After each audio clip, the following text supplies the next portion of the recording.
It's called medical tourism, a new trend that has Americans packing up their medical problems and traveling to exotic destinations. It's a Superman-style flight far above the treetops, but what brought this Metro Detroit dad here is less about taking risks and more about protecting his health. Not much dry out here this morning. In 2004, Chris Edwards walked away from his TV career to spend more time with his family. He also gave up the benefits that came with the job. Well, I have health insurance, but like a lot of people, I've increased my deductible to make the health insurance more affordable. So I have a very high deductible right now. So when a doctor told the 48-year-old he needed a colonoscopy, Chris wanted to know what it was going to cost him. He was shocked by what he learned. So I made a phone call to the doctor and found out that the colonoscopy was going to be $7,000. I couldn't believe it. My doctor couldn't believe it. We had no idea. So Chris kept calling, and the more places he called, the more prices he got. I called a lot of places and looked at a lot of places on the internet. And basically in Southeast Michigan, I found a range of colonoscopy cost from $2,000 to $2,500 at the low end, up to about $9,000. We did our own digging. We too found a wide range of prices. Hospital costs alone ranged from $1,400 to $3,500. Then tack on doctor's fees, the anesthesiologist bill, and lab costs. To make matters more confusing, there are different prices for people with or without insurance. So calculating the average cost of any procedure is complicated, which is why Chris decided to take a trip. He renewed his passport, packed his bags, and traveled thousands of miles from home to Costa Rica, Central America.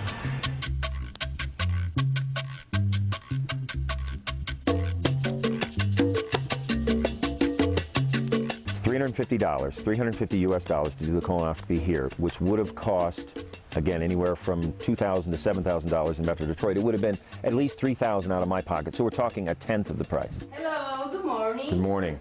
It's called medical tourism, and it's estimated by 2012, 1.5 million Americans will combine medical procedures with foreign vacations. Chris set up his trip through the U.S. company Health Base.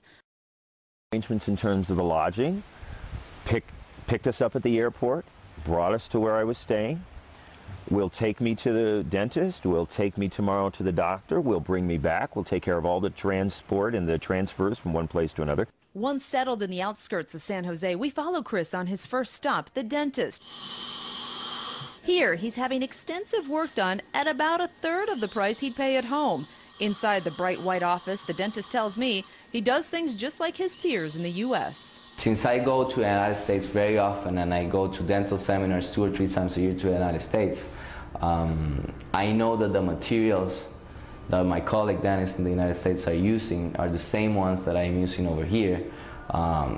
Say the porcelain, say the cements, you name it, we're using the same materials. San Jose is the capital city of Costa Rica, and it's quite sprawling. You can get around by train, by bus, by cab, thank you, Carlos, or you could rent a car. We're gonna go downtown now, to the center of downtown, and check it out.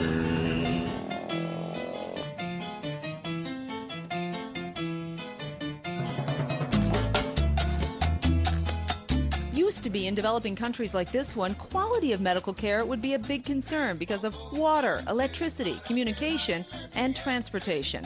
But now, thanks to economic growth and the accreditation of facilities, medical tourism is taking off all over the globe, luring tourists to places like Mexico, Latin America, India, and Thailand.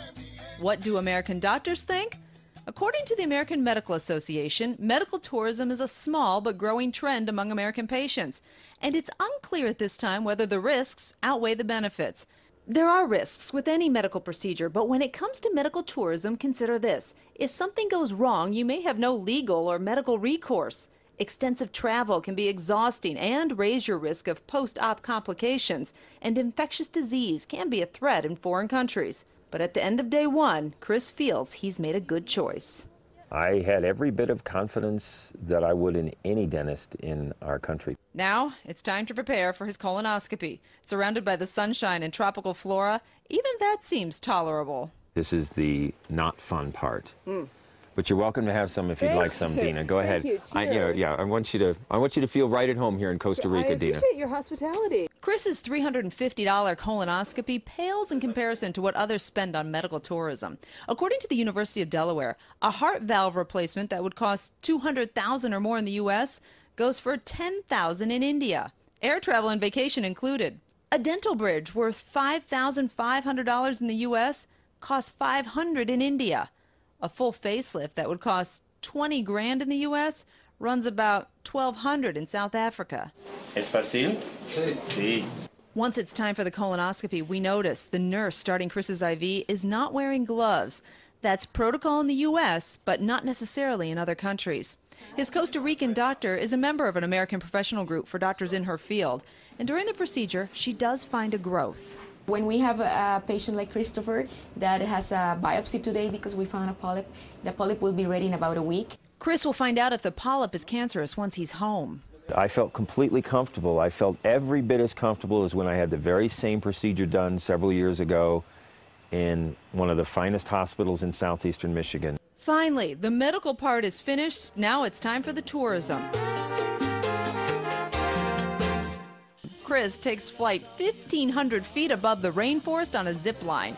It is with a new perspective he will leave this country. I'm so glad, absolutely thrilled that I did this. The polyp was checked. It was not cancerous. Chris says if he were to do this again, he would learn more Spanish because while his doctors spoke English, the support staff often did not. The American Medical Association has recently come out with 9 guidelines to help give direction to anyone looking for medical care outside of this country. We put them on our website, myfoxdetroit.com. That's HealthWorks. I'm Dina Santafanti.